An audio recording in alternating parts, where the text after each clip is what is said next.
America में राष्ट्रपति चुनाव की काउंटिंग शुरू होते ही कुछ ही देर में समझ आ गया था कि डोनाल्ड ट्रंप अमेरिका के 47वें राष्ट्रपति बनने वाले हैं।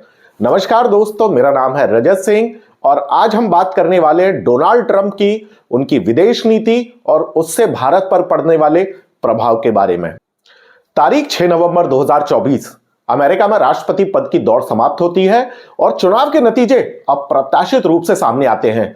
चुनाव प्रचार में रिपब्लिकन पार्टी के उम्मीदवार डोनाल्ड ट्रंप और डेमोक्रेटिक पार्टी के उम्मीदवार कमला हैरिस में कांटे की टक्कर बताई जा रही थी, पर वहां नतीजे आते आते यह स्पष्ट हो गया कि डोनाल्ड ट्रंप राष्ट्रपति पद पर आसीन होने वाले हैं। कमला हैरिस के पास मौका था कि वे पहली अमेरिकी महिला राष्ट्रपति बनती, पर अमेरिका को अब और इंतजार करना पड़ेगा किसी महिला को राष्ट्रपति बनते हुए देखने के लिए। कमला हैरिस से पहले हिलरी क्लिंटन भी 2008 में राष्ट्रपति पद के चुनाव में खड़ी हुई थी, पर 2008 में वे बराक ओबामा से हार गई थी। अब चूंकि डोनाल्ड ट्रंप जीत चुके हैं तो वो फिर से राष्ट्रपति के पद पर आसीन होंगे। ट्रंप की यह जीत ऐतिहासिक इसलिए भी है क्योंकि ऐसा सिर्फ दूसरी बार हुआ अमेरिका में जब कोई राष्ट्रपति एक बार चुनाव हारने के बाद फिर से व्हाइट हाउस में लौटा है। इससे पहले ट्रंप 2016 से 2020 तक अमेरिका के राष्ट्रपति रहे थे और 2020 में वे जो बाइडेन से चुनाव हार गए थे। इस समय सभी को ऐसा लग रहा था कि उनका राजनीतिक जीवन अब पूरी तरह समाप्त हो चुका है, परंतु अप्रत्याशित रूप से डोनाल्ड ट्रंप ने फिर वापसी की। ब्रायन लांजा, जो 2016 से ही डोनाल्ड ट्रंप के साथ जुड़े रहे हैं, उन्होंने कहा कि ट्रंप मात खाते हैं और दोबारा दुगनी मजबूती से खड़े होते हैं। मुझे उनकी जीत पर कोई भी हैरानी नहीं हुई। आज डोनाल्ड ट्रंप जहां अमेरिका में अप्रवासी लोगों के खिलाफ बात करते हुए नजर आते हैं, पर क्या आप जानते हैं कि डोनाल्ड ट्रंप के पिता फ्रेड ट्रंप एक जर्मनी अप्रवासी के बेटे थे और उनकी मां एनी मैक्लॉयड स्कॉटलैंड में जन्मी थी। डोनाल्ड ट्रंप की 3 शादियां भी हो चुकी हैं। उनकी पहली पत्नी इवाना से उनके 3 बच्चे हुए, जिनके नाम है डोनाल्ड जूनियर, इवांका और एरिक। वहीं दूसरी पत्नी मार्ला मैपल से उनकी बेटी टिफनी है और तीसरी पत्नी मेलानिया से उनका एक बेटा है जिसका नाम बैरन है। क्या कारण थे कि डोनाल्ड ट्रंप ये चुनाव जीत गए? कमला हैरिस कुछ ही समय पहले डेमोक्रेटिक पार्टी की उम्मीदवार बनी थी।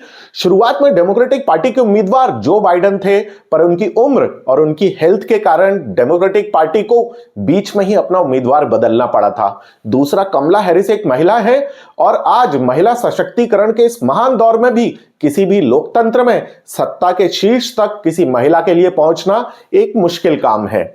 तीसरा, कमला हैरिस एक भारतीय मूल की महिला है और डोनाल्ड ट्रंप जब अमेरिका में विदेशी लोगों के जॉब करने का विरोध करते हैं तो अनायास ही वे जनता का एक बड़ा हिस्सा खड़ा कर देते हैं जो कि कमला हैरिस का विरोध करता है।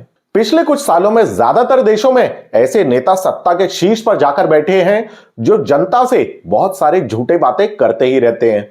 अपने पिछले कार्यकाल में अमेरिकी मीडिया का एक घड़ा ऐसा भी था जो कि यह गिन रहा था कि डोनाल्ड ट्रंप ने कितनी बार झूठ बोला है। जैसे कि वॉशिंगटन पोस्ट ने एक बार बताया था कि डोनाल्ड ट्रंप ने 2016 से 2020 के बीच राष्ट्रपति रहते हुए 30,573 बार झूठ बोला था।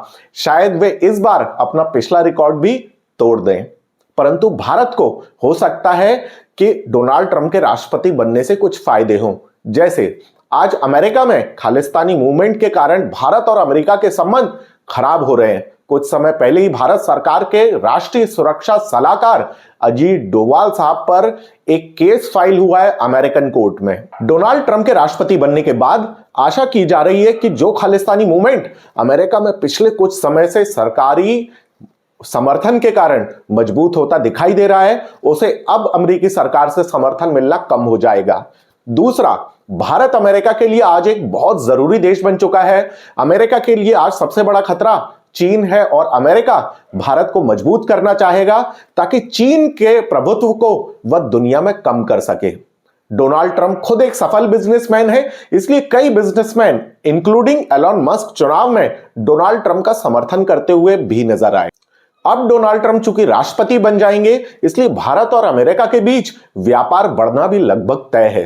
पिछले कुछ समय से कनाडा में खालिस्तानी चरमपंथियों को ज्यादा तवज्जो दी जा रही है जस्टिन ट्रूडो की सरकार द्वारा और कनाडा और भारत के राजनयिक संबंध लगभग खत्म हो चुके हैं। परंतु अब धीरे धीरे हम देखेंगे कि भारत कनाडा संबंध सुधर रहे हैं क्योंकि कनाडा की विदेश नीति पर अमेरिका का हमेशा से प्रत्यक्ष प्रभाव होता है।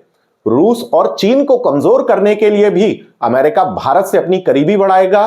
भारत भले ही ब्रिक्स का संस्थापक सदस्य हो रूस और चीन के साथ, परंतु भारत यह बात हमेशा से जानता है कि चीन कभी भारत का सहयोगी नहीं हो सकता।